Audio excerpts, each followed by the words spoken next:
Why didn't I leave the Actors Gang behind when I became a movie star?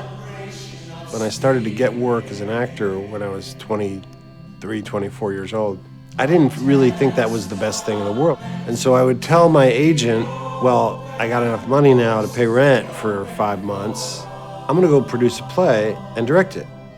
And they thought I was nuts. I'm sure they lost a lot of money on that, but for me, it was a no-brainer. This is what I wanted to do when I was young. I wanted to direct theater. I wanted to create new stories in theater.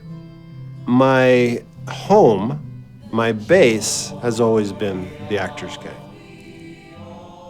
When I was young, I grew up in New York City, and I ran with a bunch of lower middle class street kids. There was turf wars between neighborhoods. I tried to stay out of it as much as possible, but I was caught up in it, as anyone is that was growing up in New York at the time.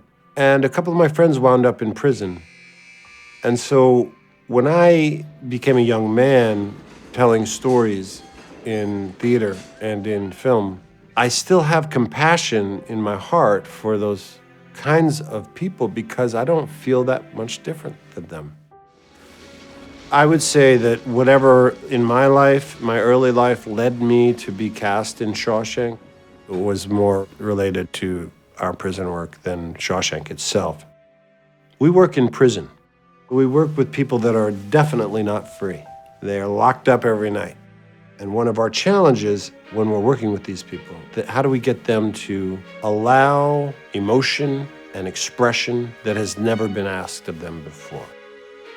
When I go inside and meet new incarcerated men and women, I don't go in with judgment. Some make mistakes. That does not make them evil. That does not mean that they aren't worthy of dignity and compassion.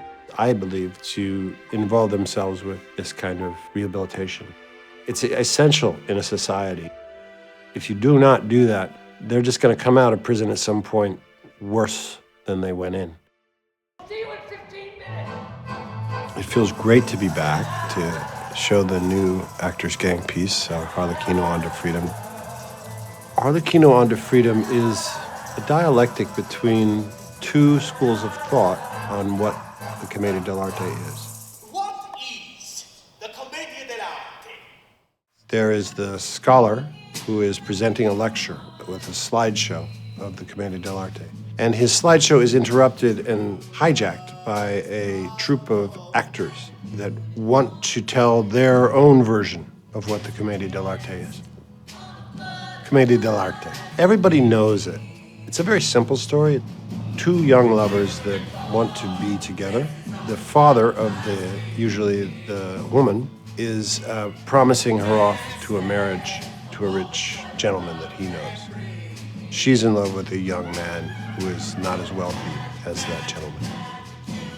Servants, the Harlequino and the Colombina, try to figure out a way to get the lovers together at the end of the play. And in doing so, they find a way also to make fun of or humiliate their master. And Isabella, you will be free. Have you ever felt free, Isabella? I think that the play asks the question, what is it to be free? Every individual in the cast has been asked, what is it to you to be free? Is freedom just a concept? Is freedom something that people use as a way to promise you something? What is necessary in the human heart to feel free? Plays that were performed for the people in the street. What would they have been concerned about? What would they want to see? That time period is all the same problems that we have right now in the United States. Constant perennial war. People that felt abandoned by their leaders. A struggle between the hypocrisy in the organized religion and the common folk, and unemployment.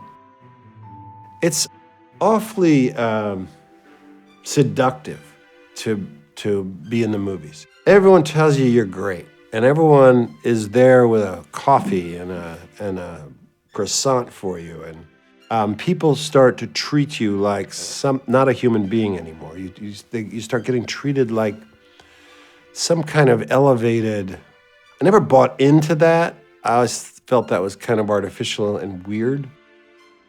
For me, the normalcy was the theater, where people get together in a room and try something new and risk failure